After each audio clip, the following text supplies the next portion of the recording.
ਅੱਜ ਦੀ ਪੰਜਾਬੀ ਨਜ਼ਮ ਦਾ ਨਾਮ ਹੈ ਜੀ ਵਾਟਰ ਮਾਰਕ।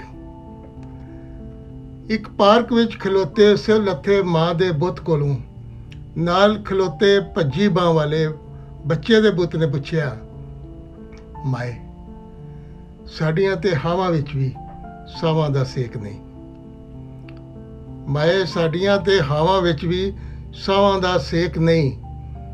ਬੁੱਝੇ ਨੈਣਾ ਤੇ ਲਿਖਿਆ ਕਿਧਰੇ ਕੋਈ ਭੇਤ ਨਹੀਂ, ਤੇ ਪਥਰੀਲੇ ਦਿਲਾਂ ਵਿੱਚ ਲੁਕਿਆ ਕਿਧਰੇ ਕੋਈ ਭੇਤ ਨਹੀਂ। ਫੇਰ ਵੀ ਕਿਉਂ ਲੋਕੀ ਸਾਨੂੰ ਸਬੂਤਾ ਵੇਖ ਨਹੀਂ ਸਕਦੇ, ਸਾਡੇ ਤੇ ਹੀ ਆਖਰ ਕਿਉਂ ਗੁੱਸਾ ਆਪਣਾ ਕੱਢਦੇ।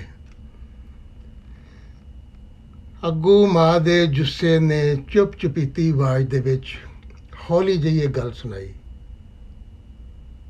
ਬੰਦਾ ਆਪਣੇ ਮਰਨ ਤੋਂ ਪਹਿਲਾਂ, ਅਖੀਰੀ ਸਾਹ ਭਰਨ ਤੋਂ ਪਹਿਲਾਂ ਕੋਈ ਨਿਸ਼ਾਨੀ ਛੱਡਣਾ ਚਾਹੁੰਦਾ ਹੈ।